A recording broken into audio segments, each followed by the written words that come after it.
Olá pessoal, eu sou Valdir Braga, doutor em Fisiologia e maratonista, e este é o canal Corrida e Performance. No vídeo de hoje, nós vamos falar sobre a utilização de combustíveis para a corrida. Qual tipo de combustível você utiliza nas suas corridas? Carboidrato ou gordura? Aposto que você não sabe o tipo de combustível que você está utilizando. Então no vídeo de hoje a gente vai apresentar esses combustíveis para você e a gente vai apresentar estratégias para você otimizar a utilização da gordura como combustível em detrimento do carboidrato. Então fica comigo até o final que vocês não vão se arrepender. Antes de começar a nossa aula, já bem rapidinho, já se inscreve aqui no canal e deixa o like no vídeo. Isso é muito importante para que eu possa continuar a produzir conteúdos dessa natureza. Vamos lá? A nossa primeira pergunta para começar a nossa aula é bem simples. Qual tipo de combustível que está alimentando, que está fornecendo energia para o seu treino? Bom, nós sabemos que existem três tipos básicos de macronutrientes, que são aqueles alimentos que a gente ingere para a produção de energia, e construção muscular. Então, que alimentos são esses? Que componentes, que macronutrientes são esses? O primeiro, o carboidrato, o segundo, as gorduras e o terceiro, as proteínas. De antemão eu já adianto que nos nossos treinos de corrida, em especial treinos que duram até 2 horas, por exemplo, a energia para a corrida que vem das proteínas corresponde a menos de 2%, então ela é praticamente desprezível. A proteína só passa a se tornar uma fonte importante de energia para quem corre, e quando eu digo importante, eu digo de 5 a 10% da origem de energia que vem para a corrida, quando a atividade física passa de 3, 4, 5 horas. Aí o organismo lança a mão de destruição muscular para pegar esses aminoácidos e transformá-los também em energia. Mas para a nossa rotina diária, para os nossos treinos diários, para as nossas provas que duram até 4 horas, até 3 horas, a gente utiliza carboidrato e utiliza gordura. Vamos ver como que isso acontece? Então vem comigo. O que determina qual tipo de combustível o meu organismo vai utilizar para desempenhar determinada atividade física? O primeiro fator que vai determinar o tipo de combustível que o meu corpo vai utilizar é a dieta. E nós vamos ter um vídeo no futuro específico só sobre a importância de dietas diferentes na utilização de combustível. Mas a gente já sabe, por exemplo, que dietas ditas high fat, low carb, ou seja, dietas com alto teores de gordura, baixo teores de carboidrato, muito conhecida como dieta cetogênica, ensina o nosso organismo a se tornar mais eficiente na queima de gordura.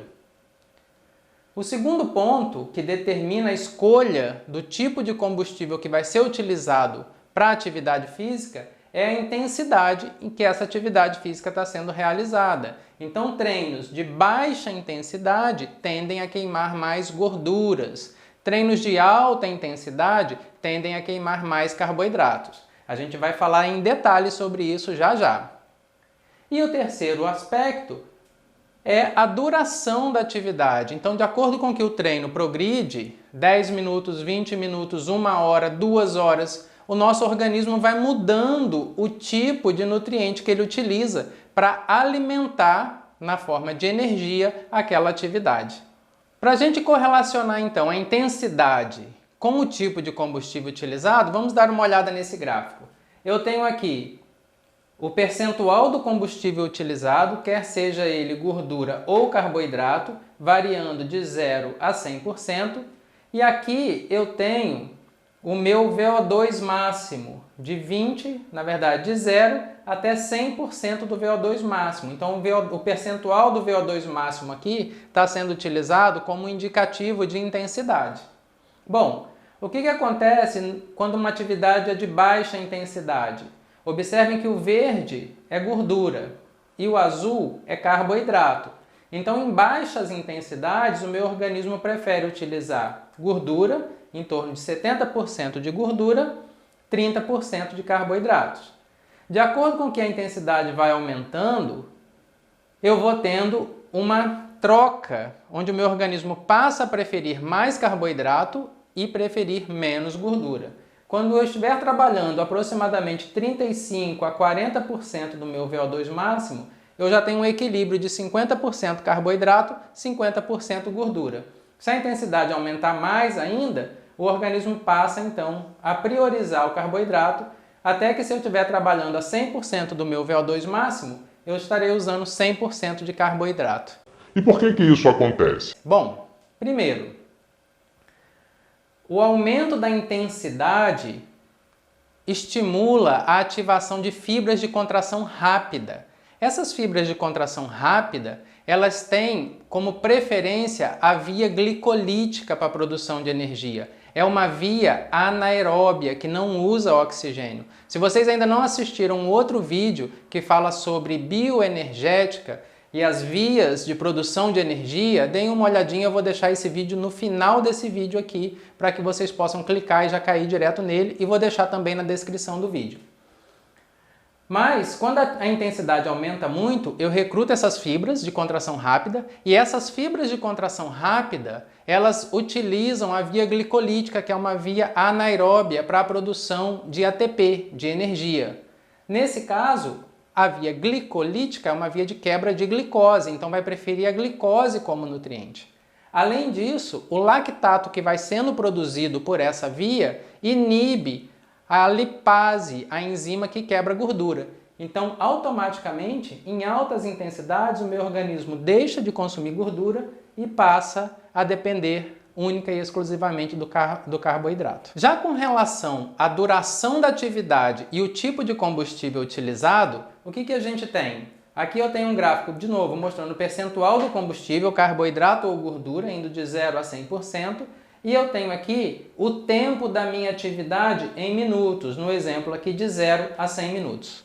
Observem que atividades mais curtas, de 20 minutos, por exemplo, há quase que uma equivalência entre a quantidade de carboidratos e a quantidade de gordura utilizada. De acordo com que essa atividade aumenta, e essa atividade, isso é muito importante, se essa atividade for uma atividade de baixa intensidade, até ali 65%, 70% da minha frequência cardíaca máxima, ou 60% do meu VO2 máximo, o meu organismo, com o passar do tempo, ele passa a ter preferência para queimar mais gordura. Ele vai queimar menos carboidrato com o avançar da atividade. Então aqui eu estou com 100 minutos, poderia chegar a 120 minutos e continuaria queimando mais gordura. Então, se a intensidade é baixa, o organismo aprende a utilizar gordura como fonte de energia. Porque em baixas intensidades eu não estou utilizando aquelas fibras de contração rápida que são utilizadas para velocidade. Então, nesse caso, o meu organismo consegue se apoiar na queima de gordura. E como que essa queima de gordura acontece durante a corrida de baixa intensidade?